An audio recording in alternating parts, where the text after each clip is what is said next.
কি নাই? ক্ষমতা নাই।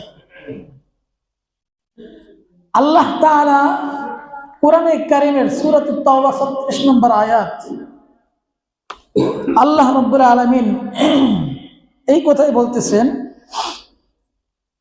ইন্না ইদ্দাতাশ শুহুরি ইনদাল্লাহি 12 শাহর ফি কিতাবিল্লাহ ইয়াওমা খালাকাস সামাওয়াতি ওয়াল আরদ। আল্লাহ রাব্বুল আলামিন বলেন, নিশ্চয় ইদ্দাতাশ শুহুরি ইনদাল্লাহি 12 শাহরান, যে গণনার মাস হিসাবে যে সংখ্যা একটা আছে, এটা সংখ্যা কয়টা? 12। সংখ্যা কয়টা? 12। এই 12 সংখ্যাটা আমি আল্লাহ তাআলা নির্ধারণ করে দিয়েছি। কখন থেকে? মানুষ সৃষ্টির পরে? বলেন না। কখন থেকে? আল্লাহ বলেন,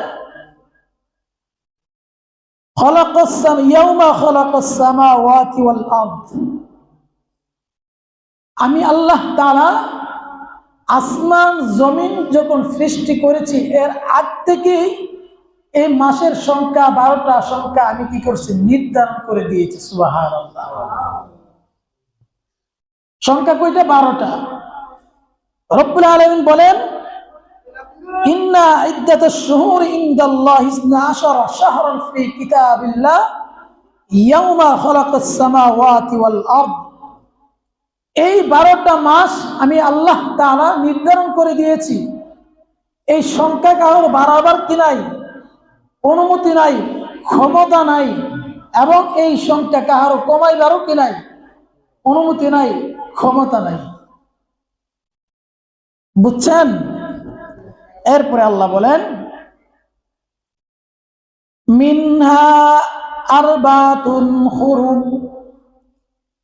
এই সংখ্যা যে 12টা আছে, এই 12টা মাসের মধ্যে 4টা মাস আল্লাহ তাআলার কাছে অধিক প্রিয়। কি? অধিক প্রিয়। যালিকা দীনুল কাইয়্যিম। এটা সুস্পষ্ট একটা আল্লাহ তাআলার অকাট্য বিধান। এই বিধানকে কি করতে পারবে না? এদিক সেদিক করার কোনো কি নাই? অনুমতি নাই।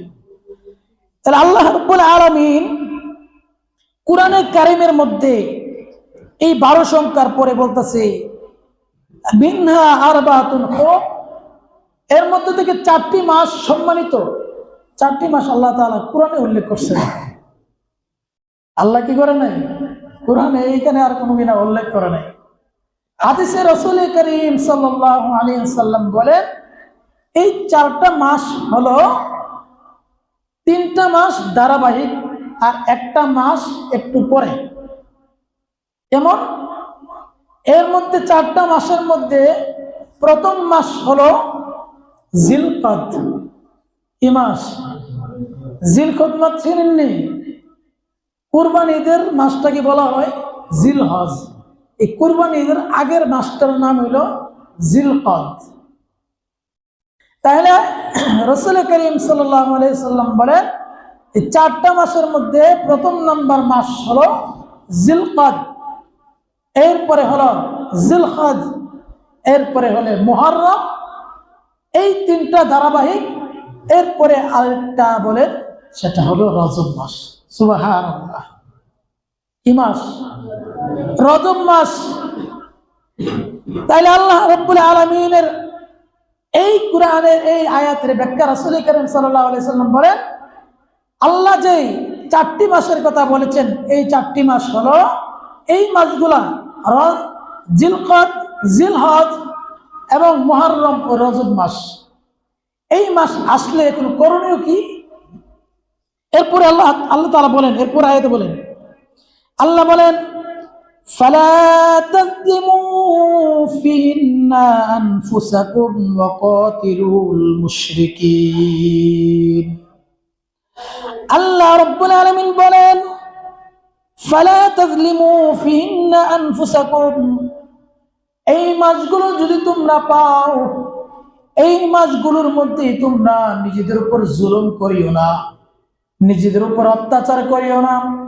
এই আয়াতের ব্যাখ্যায় রাসূল করিম সাল্লাল্লাহু আলাইহি সাল্লাম বলেন, এই মাসের এই আয়াতের ব্যাখ্যা কি? আয়াতের ব্যাখ্যা হলো, এই মাস যখন বান্দা তুমি পাইবা, তখন এই মাসের মধ্যে বেশি বেশি আমল করবা। কি করবা? আমল করবা।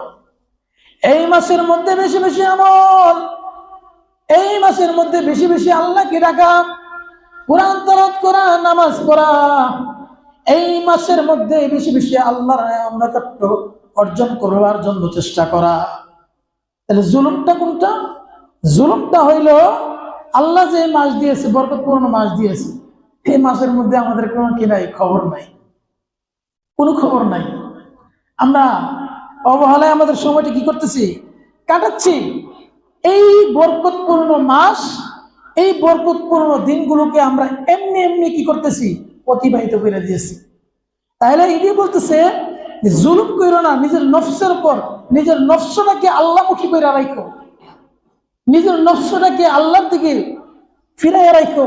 বরং এই যদি না করো তাহলে নিজের নফসের উপর জুলুম হবে। আল্লাহ রাব্বুল আলামিন তারপরে বলেন, অকাতিলুল মুশরিকিনা কাফাতান কামা ইউকাতিলুনাকুম কাফা। রব্বুল আলামিন বলেন, এই মাসগুলোর মধ্যে তোমরা একটু নিজেদের উপর জুলুম করবে না, অত্যাচার করবে না, এবং তোমরা মুশরিকদের সাথে সমবেতভাবে যুদ্ধ করো। এরপরে অন্যান্য মাসগুলোতে মুশরিকদের সাথে যুদ্ধ করো, যেমনি ভাবে তোমাদের সাথেও তারা কি করতেছে, যুদ্ধ করতেছে। তারাও তোমাদের সাথে যেভাবে সমবেতভাবে যুদ্ধ করে, তোমরাও কি করো, যুদ্ধে লুটিয়ে পড়ো। আল্লাহ রাব্বুল আলামিন রাসূল করিম সাল্লাল্লাহু আলাইহি সাল্লাম হাদিসের মধ্যে বলেন, আল্লাহুম্মা বারিক লানা ফি রজব ওয়া শাবান ওয়া বাল্লিগনা রমাদান। আল্লাহ রাসূল সাল্লাল্লাহু আলাইহি সাল্লাম বলেন, আমার উম্মত, এই মাসগুলো যখন আসবে, রজব মাস যখন তোমরা পাইবা, এই রজব মাস যখন তোমাদের কাছে চলে আসবে, বরং মাস যখন চলে আসবে তখন মাসগুলোকে এইভাবে স্বাগতম জানাইবা। কিভাবে স্বাগতম জানাইবা? মাসগুলোর জন্য কিভাবে অপেক্ষা করবা? রাসূল করিম সাল্লাল্লাহু আলাইহি সাল্লাম হায়াত ভিক্ষা চাওয়ার দোয়া শিখাই দিছে। কি চাওয়া? হায়াত আল্লাহর কাছে ভিক্ষা চাওয়া। আল্লাহ, আল্লাহুম্মা বারিক লানা ফি রজব ওয়া শাবান ওয়া বাল্লিগনা রমাদান। আল্লাহ, এই রজব শাবানের কি করো, বরকত আমাদেরকে হাসিল করবার তৌফিক দান করো। তো ওই যে 2 মাস পরে আবার রোজা চলে আইতেছে, রমজান চলে আইতেছে, সে রমজান পর্যন্ত আমার হায়াতটাকে আল্লাহ তুমি ভিক্ষা দান করো। সুবহানাল্লাহ। তাহলে কত বড় আল্লাহ। আমরা তো ভিক্ষা চাই কি, বাইরে নাতিটার যে বিয়া দিতে পারতাম, বিয়া দিয়া যদি মরতে পারতাম, আফসোসটা কি হইলো, পূর্ণ হইল। কোন অনেকে হ্যাঁ, মেয়েটা শুরু ছেলেটা বিয়েটা করাই যাইতে পারতাম দুনিয়াতে, তাহলে মনে আশাটা একটু পূর্ণ হইল। কিন্তু রাসূল করিম সাল্লাল্লাহু আলাইহি সাল্লাম উম্মতদেরকে শিক্ষা দিলেন, ও আমার সাহাবায়ে কেরাম, কিয়ামত পর্যন্ত যত উম্মত আসবা তোমরা শুনে রাখো, আল্লাহর কাছে এই মাসগুলোর জন্য দোয়া করো। এই মাসগুলোর মধ্যে জুলুম অত্যাচার করো না, নিজের নফসের উপর জুলুম করিও না। আল্লাহ তাআলার রাজামন্দি হাসিল করবার জন্য এই মাসগুলো যখন পাইবা তখন মাসগুলোকে গুরুত্ব দিবা। এবং রমজান যাইব সামনে, এই রমজানগুলোকে কি করবা, কদর করবা। রমজানের জন্য আল্লাহর কাছে ভিক্ষা চাইবে, আল্লাহ আমার হায়াতটা ওই রমজান পর্যন্ত আমার হায়াতটা কি করতে লম্বা করে আল্লাহর কাছে কি করা, ভিক্ষা চাওয়া। কিন্তু আমাদের আজকের আমল কি হয়ে গেল? আমাদের আমলগুলো আজকে কোথায় চলে গেল? আমরা কেনই বা দুনিয়াতে আসলাম? আমাদেরকে আল্লাহ কেন দুনিয়াতে পাঠাইছে? একদিন আমরা ছিলাম না, আল্লাহ আমাদেরকে পাঠাইছে, কোনো আর্জি করে নাই, দরখাস্ত মঞ্জুর করে নাই, কোনো চিঠি লিখে নাই আল্লাহর কাছে। লিখছে নাকি কোনোদিন? লিখি নাই। এমনই ভাবে কোনো কিছু আল্লাহর কাছে দরখাস্ত করবার মতো কোনো সাহস সুযোগ আমাদের কি ছিল না, আমাদের অস্তিত্ব ছিল না। আল্লাহ তাআলা আমাদের সেই অস্তিত্ব দিয়েছেন। আল্লাহ তাআলা আমাদেরকে দুনিয়াতে মানুষ হিসাবে কি করছেন? সৃষ্টি করছেন। আল্লাহ তো কত কিছু সৃষ্টি করছে না? মাছ, সমুদ্রের মাছ, নদীর মাছ, হালের মাছ, বিলের মাছ, পুকুরের মাছ, হ্যাঁ, আয়নার ভিতরের মাছ। আয়নার ভিতরে মাছ আছে না, ঘরের মধ্যে সাজিয়ে রাখতে কিনে কি আমরা? তাহলে কত মাছ তো আল্লাহ কি করছে? মাছ বানাইছে। জঙ্গলের কত পশু পাখি আল্লাহ তাআলা কি করছেন? দিয়েছেন, হাইওয়ান দিয়েছেন। আল্লাহ তাআলা এত সৃষ্টির মধ্যখানে আমাদেরকে মানুষ হিসাবে কি করছেন? সৃষ্টি করছেন। আলহামদুলিল্লাহ, সুবহানাল্লাহ। তাহলে সবচেয়ে বড় আল্লাহর কাছে এটা পাওয়া যে বিনা দরখাস্তে আল্লাহ আমাদের কি করছেন? মানুষ হিসাবে সৃষ্টি করেছেন। শুধু কি তাই? শুধু মানুষ হিসাবে সৃষ্টি করলে কি আমাদের মর্যাদা হয়ে যেত? না, বরং আমাদেরকে মুসলিমের ঘরে জন্ম দিয়েছেন। কার ঘরে? মুসলিমের ঘরে জন্ম দিয়েছেন। আমার বাবা একজন মুসলমান, মা একজন মুসলমান। সেই মুসলিম মা, সেই মুসলিম পরিবারে আমাকে জন্ম দিয়েছেন। আমাকে আল্লাহ দুনিয়াতে পাঠাইছেন। আল্লাহর কাছে এটা সবচেয়ে বড় একটা পাওয়া। আজকে যদি হিন্দুর ঘরে দিত, হাদিসে আছে যে হিন্দুর ঘরে যে বাচ্চা জন্মগ্রহণ করে, ছোট্ট সন্তান জন্মগ্রহণ করে, সেও দ্বীনের নিসবতের উপর জন্মগ্রহণ করে। সুবহানাল্লাহ। ইসলামের উপর জন্মগ্রহণ করে, দ্বীনের নিসবতের উপর জন্মগ্রহণ করে। তার মা, তার বাবা সেই ধর্মাবলম্বী, যারা যেইভাবে চলে তারা সেইভাবে কি করে বানিয়ে নেয়। কারণ আমার মা মুসলমান, আমার বাবা মুসলমান, তো আমি সন্তান হিসেবে আমার মা বাবা আমাকে দ্বীন ইসলামই শিক্ষা দেবে। এটাই তো নাকি? দ্বীন ইসলাম শিক্ষা দেবে। আমার মা, আমার বাবা যদি হিন্দু হইতো, তাহলে আমার মা আমাকে হিন্দু ধর্ম এগুলো শিক্ষা দিত। যদি খ্রিস্টান হইতো, তাহলে সেই ধর্মই আমাদের কি করতো? শিক্ষা দিত। তাহলে এই যে মা বাবার ঘরে, মুসলিম পিতা মাতার ঘরে আমাদেরকে জন্ম দিয়েছেন। শুধু কি তাই? ধর ঈসা আলাইহিস সালাম নাম শুনছেন না? আমাদের নবীর আগের নবী ঈসা আলাইহিস সালাম।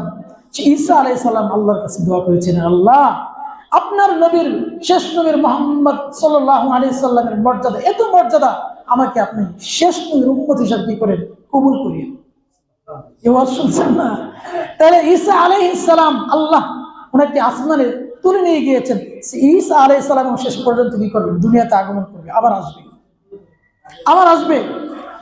তাহলে আল্লাহ রাব্বুল আলামিন আমাকে আপনাকে যে হায়াত দিয়েছেন, শুধু কি তাই? মানুষ রূপে জন্মগ্রহণ করেছেন। মানুষ রূপে জন্মগ্রহণ করার পরে মুসলিম পরিবারে আমাদেরকে জন্ম দিয়েছেন। শুধু কি তাই? আল্লাহ রাব্বুল আলামিন আমাদেরকে এত মহব্বত, এত ভালোবাসা, এত মায়া করে অন্য নবীর উম্মত বানাই নাই, বরং এমন একজন নবীর উম্মত হিসেবে আমাদেরকে দুনিয়ার জমিনে প্রেরণ করেছেন, যে নবী জান্নাতে প্রবেশ না করা পর্যন্ত পৃথিবীতে যত নবী রাসূল, যত উম্মত আছে, সকল নবী রাসূল তারা দরজার মধ্যে দাঁড়িয়ে থাকবে। সুবহানাল্লাহ। সমস্ত নবীগণ জান্নাতের দরজার মধ্যে দাঁড়িয়ে থাকবেন। আমার নবী প্রবেশ করার আগ পর্যন্ত কোনো নবী প্রবেশ করবে না। সুবহানাল্লাহ। কত বড় মর্যাদাপূর্ণ নবীর উম্মত আমরা। এরপর আমরা কি জানি না? আমার আপনার নবী তায়েফের ময়দানে যখন গেলেন কালিমার দাওয়াত দেওয়ার জন্য, তায়েফের ছোট ছোট বাচ্চারা, তায়েফের কাফের বেঈমানেরা আমার আপনার নবীর উপর পাথর নিক্ষেপ করবার জন্য আদেশ করে দিয়েছেন, ছোট্ট ছোট্ট বাচ্চাদেরকে। যে নবী এত কষ্ট করলেন আমার আপনার জন্য, যে নবী তায়েফের ময়দানে গেলেন কালিমার দাওয়াত দেওয়ার জন্য, দ্বীনের দাওয়াত দেওয়ার জন্য, আর সেখানকার ছোট্ট ছোট্ট এই বাচ্চাদেরকে তারা অন্যরা বলে দিল যে এই মুহাম্মদ পাগল, এই মুহাম্মদ, নাউজুবিল্লাহ বলতেন না, এই মুহাম্মদ পাগল, তাকে পাথর নিক্ষেপ করো। তায়েফের আম্মা জান আয়েশা সিদ্দিকা রাদিয়াল্লাহু তাআলা আনহা বলেছিলেন, ইয়া আল্লাহর নবী, আপনার শরীরে এক দাগ কিসের? আল্লাহর আজিজা হযরত আয়েশা সিদ্দিকা রাদিয়াল্লাহু তাআলা বলছিলেন, এটা কি কোনো বসন্তের দাগ? এটা কি কোনো কিছুর দাগ হয়েছিল? গোটাগাটি এরকম হয়েছিল? আল্লাহর নবী বলছেন, আয়েশা, আমার শরীরে তো মাছি মশা বসে না, এগুলো বসে হারাম, আমার শরীর তো এগুলো কোনদিন হয় নাই, বরং এগুলো হলো আমার উম্মতদেরকে দ্বীনের দাওয়াত দেওয়ার জন্য তায়েফের ময়দানে ছোট ছোট বাচ্চাদের পাথরের আঘাতে আমার পিঠ জালসা হয়ে গেছে। তাহলে যে রসুল, যে নবী আমার আপনার জন্য এত কষ্ট করলেন দ্বীনে দাওয়াত দেওয়ার জন্য, দ্বীন এই পর্যন্ত পৌঁছাইলেন, দ্বীনের জন্য এত মেহনত করলেন, সেই নবীর জন্য আমার আপনার মায়া হয় না? সেই নবীর কথা আমার আপনার মনে আসে না? আরে যে নবী এখনো রোজা আথারে, এখনো আল্লাহ রাসূল সাল্লাল্লাহু আলাইহি সাল্লাম কাঁদতেছেন উম্মতের জন্য, যে রাসূল দুনিয়া থেকে চলে যাওয়ার আগেও বলেছিলেন উম্মত, শেষ বাক্যটা ছিল আসসালাত, উম্মত নামাজ তোমরা বাদ দিও না, নামাজ পড়িও। সেই নবীর উম্মত হয়ে আজকে আমরা কয় ওয়াক্ত নামাজ পড়ি বলেন? দিলকে প্রশ্ন করেন, আমার আপনার নামাজ কয় ওয়াক্ত হচ্ছে দিনে? আমার আপনার জীবন থেকে কয়টা বছর চলে গেল? আমরা তো কত ওয়াজ শুনি, ওয়াজ করাই, ওয়াজ শুনি, কিন্তু আমাদের আমল কোথায় বলেন? আজকে আমাদের আমল হয় না কয়েকটা কারণ। যিনি ওয়াজ করেন এনারও উদ্দেশ্য ভালো না, আমরা যারা করাই তাদের উদ্দেশ্য ভালো না, কারণ আমাদের একটা উদ্দেশ্য থাকে লোক। আর কিছু সংখ্যক, না বলেও পারি না, কিছু সংখ্যক বক্তা আছে, এগুলোর আওয়াজ শুনলে ঘর থেকে মহিলা চলে আসে। যেই জবান দ্বারা, আওয়াজের কারণে যে মহিলা চলে আসে, এটা কিসের জবান হইল রে ভাই? এটা কিসের বক্তা হইল? বক্তা আমের তক্তা। কারণ তার মুখ থেকে যদি পর্দার ওয়াজ শুনতো, তার মুখ থেকে যদি হালাল হারামের বয়ান শুনতো, এগানা বেগানার ওয়াজ শুনতো, তাহলে মহিলা তো ঘর থেকে বের হওয়ার মতো সুযোগ পাইতো না। হ্যাঁ, আজকে স্টেজে বসে প্রেম প্রীতির আলাপ, এমুক মেয়ে এমুক ছেলে। আজকে যুবকদেরকে, যুবকরাও কি আমি বুঝি না, ভালো মন্দ তাও বুঝে না, ভালো মন্দ কোনো কিছু বুঝে না। আরে কোন ওয়াজ শুনলে আমার দিলটা পরিষ্কার হবে, আল্লাহর দিকে আমার মন দাবিত হবে, আমি নামাজ পড়তে ওয়ালা হব, সারা রাত কিয়ামত পর্যন্ত এমন মজাদার ওয়াজ শুনতে পারবেন, কাজ হতো না, আমল করবার চাহিদা মনে জাগত, এই সমস্ত বক্তার ওয়াজ শুনতে। এজন্য আমিও বিশেষ করে, আমি একজন ইমাম এই মহল্লার, আমিও আপনাদেরকে বলতেছি, আপনারা যারা ওয়াজ করেন, আপনাদের হাতে পায়ে আমি ধরে বলি, আপনারা যারা ওয়াজ করাইবেন, এমন একজন আলেম আনবেন যার কথা শুনে চোখ দিয়ে পানি আসে, এমন একজন আলেম আনবেন, তাকে দিয়ে মানুষ না হোক, একজন মানুষের চোখ যদি পরিবর্তন হয়, একজন মানুষের দিল যদি পরিবর্তন হয়, আপনার এই ওয়াজটা কামিয়াবি, আপনি সারা দুনিয়ার মানুষ নিয়ে আসলেন, হাইসা লন্তমাশা করে গেল, ফাও আউতি যাউতি ফাউতি কুছ নেই পাউতি, কোনো লাভ হলো না। এই জন্য আমরা যারা ওয়াজ করাবো, আমাদের দিলের মধ্যে এটা রাখবেন যে আল্লাহর হস্তে আমি ওয়াজ করাইবো, তো মানুষের জন্য না। একজন মানুষের যদি আজকে আমার এই ওয়াজ ব্যবস্থা করার কারণে যদি একজন মানুষের দিলটা পরিবর্তন হয়, আল্লাহ তাআলা হইতে পারে কাল কিয়ামতের ময়দানে একজন মানুষকে উসিলা করে আপনাকে মাফ করে দিতে পারে। আমার কথা রাগ করছেন, রাগ করেন না, আমি বুঝাবার জন্য বলতেছি।